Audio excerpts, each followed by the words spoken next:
Hello everyone, आज हम लोग बात करेंगे टैक्स की। जैसा कि हम लोग जानते हैं, ये क्वेश्चन हर बार किसी न किसी एग्जाम में पूछा जाता है। कौन सा टैक्स डायरेक्ट होता है, कौन सा इनडायरेक्ट होता है। सबसे पहले जानेंगे on the basis of meaning. So direct tax क्या होता है? It's refer to the tax जो कि किसी इंसान की इनकम और वेल्थ पे लगता है और ये डायरेक्टली गवर्नमेंट को पेड किया जाता है। मतलब ये ऐसा टैक्स होता है जो गवर्नमेंट को डायरेक्टली दिया जाता है और इसमें ये भी होता है कि जिस इंसान पे टैक्स लगता है उसको ही देना पड़ता है। तो ये है डायरेक्ट टैक्स। जबकि इनडायरेक्ट टैक्स की हम बात करें तो ये उस प्रकार का टैक्स होता है जो इंसान कंज्यूम करता है सर्विस या गुड को। तो ये किसी पर्टिकुलर इंसान पर नहीं लगता है, बल्कि जो इंसान किसी विशेष चीज़ को कंज्यूम करता है या फिर सर्विसेज को लेता है तो उस पर लगता है। तो ये कहीं ना कहीं इनडायरेक्टली, क्योंकि नहीं पता होता कि किस पे लगता है। तो ये इनडायरेक्ट टैक्स है और ये डायरेक्ट टैक्स है। तो मेन डिफरेंस इसमें ये हो गया कि पहला तो ये जो डायरेक्ट टैक्स वो डायरेक्टली गवर्नमेंट को किसी इंसान के द्वारा दिया जाता है, जबकि इनडायरेक्ट टैक्स उस इंसान के द्वारा दिया जाता है जो कंज्यूम करता है किसी गुड या सर्विसेज को, और ये इनडायरेक्टली दिया जाता है। सेकंड देखें कि टैक्स एविजन क्या है। तो यहाँ पे टैक्स एविजन पॉसिबल होता है क्योंकि यहाँ पे इंसान अपनी इनकम को छुपा के टैक्स देने से बच सकता है। लेकिन इनडायरेक्ट टैक्स में एविजन पॉसिबल इसलिए नहीं होता है कि जैसे जिस कमोडिटी को आप खरीदेंगे तो इसमें ऑलरेडी टैक्स इंक्लूडेड है, तो वो इंसान को देना ही पड़ेगा, तो उससे नहीं निकल सकते। तो हार्डली पॉसिबल है। अब इसका है नेचर। तो नेचर में क्या होगा? प्रोग्रेसिव और रिग्रेसिव। तो प्रोग्रेसिव का मतलब होता है कि इसका मतलब ये होता है कि जैसे जैसे इनकम बढ़ती है वैसे वैसे टैक्स रेट भी बढ़ती है। जैसा कि हम लोग देखते हैं हमारे इंडिया में क्या है, एक सिस्टम है कि जिसकी जितनी ज़्यादा सैलरी होती है उसको उतना टैक्स देना पड़ता है।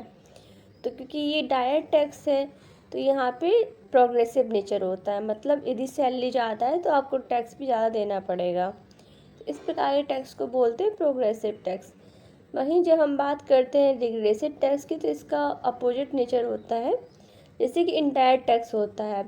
तो इसमें जैसा कि हम लोग जानते हैं कि हर कमोडिटी के लिए एक फिक्स अमाउंट निश्चित रहती है, उतना देना ही पड़ता है। तो चाहे वो गरीब हो चाहे वो अमीर हो, यदि किसी सर्विसेज को या फिर किसी गुड को परचेज कर रहा है तो उसको सेम अमाउंट ऑफ मनी देना पड़ता है। इस प्रकार से जो इसका नेचर है रिग्रेसिव है। ये मतलब इक्वलिटी को नहीं दिखाता है, क्योंकि यहाँ पे हाई इनकम वाले भी उतने ही चीज़ के कमोडिटी खरीदते हैं और लो इनकम वाले भी। तो इस प्रकार से जो इसका नेचर हो जाएगा वो रिग्रेसिव हो जाएगा।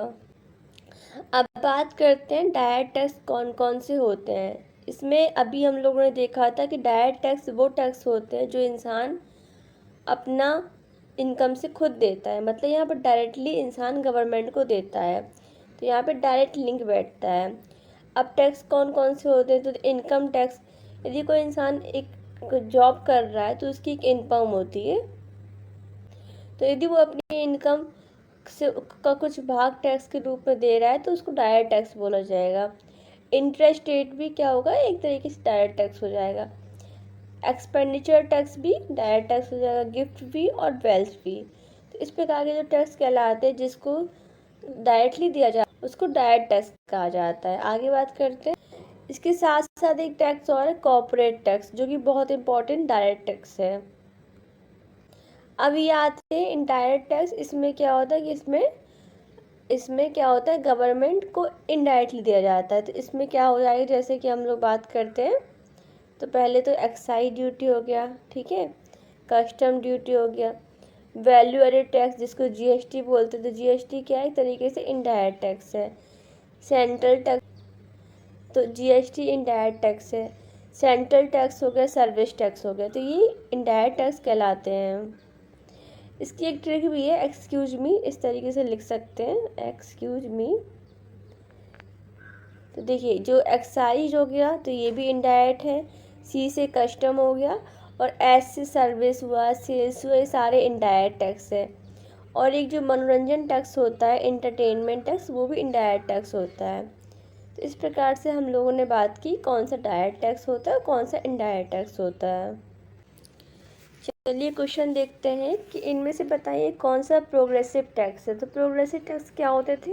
ऐसे टैक्स होते थे जिसको इनडायरेक्टली गवर्नमेंट को देना पड़ता था और जिनकी इनकम ज़्यादा होती थी उनको ज़्यादा देना पड़ता था। इस प्रकार से जो डायरेक्ट टैक्स हुआ करते थे वो प्रोग्रेसिव टैक्स हुआ करते थे। तो बताइए इनमें से कौन सा प्रोग्रेसिव टैक्स है। तो एग्जाम्पल में वो ऑप्शन में क्या है? Custom duty, development surcharge, sale और इनकम। तो जैसे कि हम लोग जानते हैं पहला, दूसरा, तीसरा तो ये इनडायरेक्ट टैक्स है, तो ये प्रोग्रेसिव में रिग्रेसिव होते हैं। तो ये तीन क्या है? ये रिग्रेसिव टैक्स है। तो चौथा वाला इनकम टैक्स, तो ये हो गया प्रोग्रेसिव। इनकम टैक्स और कॉर्पोरेट टैक्स ये हो गए प्रोग्रेसिव इन नेचर। एक क्वेश्चन और देखते हैं, identify the indirect tax from the given option. तो यहाँ पे इनडायरेक्ट टैक्स को बताना है, तो यानी कि जो रिग्रेसिव टैक्स, यहाँ पे देखते हैं कौन सा होगा। तो देखिए जीएसटी और कॉर्पोरेट, तो जीएसटी तो इनडायरेक्ट टैक्स है लेकिन कॉर्पोरेट टैक्स क्या है? डायरेक्ट, तो ये नहीं हो जाएगा। और इन कस्टम ड्यूटी और कॉर्पोरेट, तो कस्टम ड्यूटी क्या है? इनडायरेक्ट है और कॉर्पोरेट डायरेक्ट है, तो ये भी नहीं होगा। इनकम टैक्स और जीएसटी दोनों ही क्या है? इनडायरेक्ट टैक्स है, तो इस प्रकार से ऑप्शन सी हो जाएगा। इस क्वेश्चन में भी पूछा गया कि प्रोग्रेसिव टैक्स कौन सा होगा, तो यहाँ भी इनकम टैक्स होगा क्योंकि जो टैक्स डायरेक्टली होते हैं वो प्रोग्रेसिव होते हैं। इस प्रकार से डी ऑप्शन हो जाएगा। तो थैंक यू फॉर वॉचिंग। यदि आपको वीडियो अच्छी लगी तो please like and subscribe. Thank you.